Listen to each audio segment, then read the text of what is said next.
विधानसभेचा बिगुल वाजलाय. 20 तारखेला निकाल आणि 23 तारखेला मतमोजणी होणार आहे.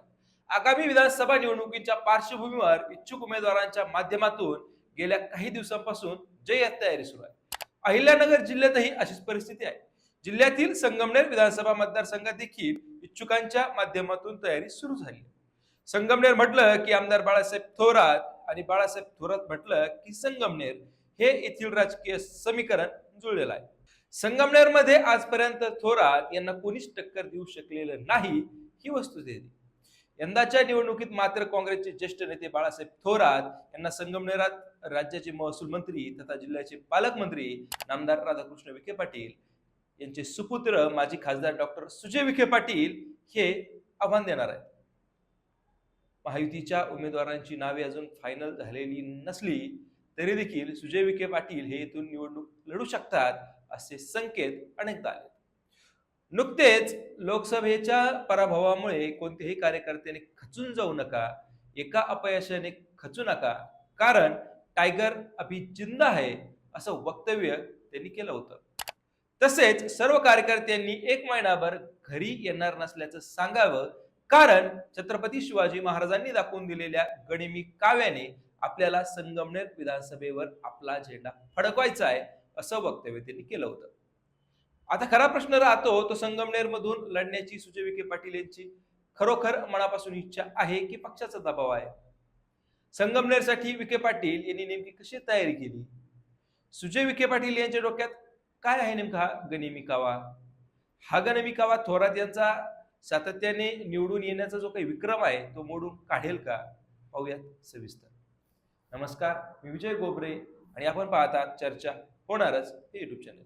मित्रांनो, लोकसभेच्या पराभवामुळे कोणत्याही कार्यकर्त्याने खचून जाऊ नका, कारण टायगर अभी जिंदा आहे.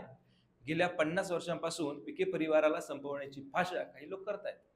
विखे परिवाराला संपवण्याच्या नादात अनेकांचे परिवार संपले असल्याचे सांगत विखे परिवाराला संपवण्याचे दिवस स्वप्न पाहू नका असा खोचक सल्ला माजी खासदार डॉक्टर सुजय विखे पाटील यांनी विरोधकांना लगावला होता.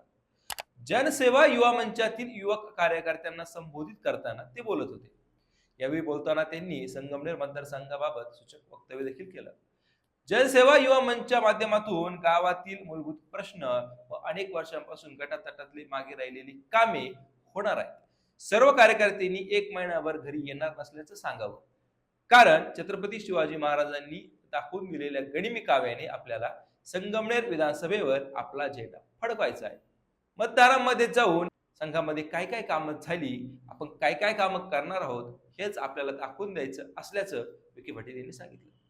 त्यांचं हे वक्तव्य बरंच काही सांगून जातं. मध्यंतरी अशा काही चर्चा ऐकिवात येत होत्या की सुजय विखे पाटील यांना इथे उभे राहण्याची इच्छा नाही, परंतु इथे भाजप वरिष्ठांकडूनच सुजय विखे पाटील यांच्यावर संगमनेरमध्ये उभा राहा असा दबाव येतोय. आता या चर्चा होत्या, या चर्चांमध्ये सत्यता किती होती हे माहित नाही. आता दुसरा विषय म्हणजे संगमनेरमधून सुजय विखे हे माजी मंत्री थोरात यांना हरून विजय मिळवू शकतात का? तर 2014च्या संगमनेर विधानसभेला थोरातांना 56.88% मते मिळाली होती, म्हणजेच विरोधकांना सरासरी 45% मते होती. 2019ला थोरातांच्या मतांची टक्केवारी वाढली. त्या निवडणुकीत थोरातांनी 64% मतं घेतली. तरीही थोरातांच्या विरोधात असणाऱ्या 63,000पेक्षा जास्त मते त्यावेळेस त्या विरोधकाला मिळाली होती. विरोधातल्या मतांच्या याच गोळाबेरजेवर अजून काम केलं तर थोरातांना हरवणंही अशक्य नक्की नाही असं विखेंना वाटत असावं. महायुतीतले तिन्ही पक्ष एकत्र झाले तर थोरातांच्या विरोधातले जे काही 40-45% आहे त्या टक्क्यांना 50% सहज नेता येईल असं त्यांना वाटत असावं. सुजय विखे अर्थात विखे कुटुंब पाहिलं तर ते राजकारणात काही करू शकतात.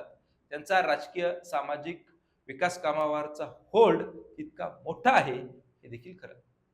आता दुसऱ्या बाजूने जर पाहिलं तर माजी मंत्री आमदार बाळासाहेब थोरात हे देखील कमी नाही. सलग 8 वेळा त्यांनी या मतदारसंघाचं नेतृत्व केलंय. सर्वच समाज घटकांशी त्यांची देखील नाळ जुळलेली आहे. तसेच विकास कामांचा डोंगर त्यांनी उभा केलेला आहे, त्यामुळे त्यांचा होल्ड देखील तितकाच मोठा आहे हे देखील खरं. त्यांच्याकडे पाहण्याचा दृष्टिकोनही सर्वांचा स्वच्छ आहे. त्यामुळे विखे आणि थोरात अशी जर लढत झाली तर ती राज्यात लक्षवेधी ठरेल हे नक्की. मित्रांनो, तुम्हाला हा विषय कसा वाटला हे कमेंट करून नक्की कळवा. पुन्हा भेटूयात नवीन विषयावर. तोपर्यंत धन्यवाद.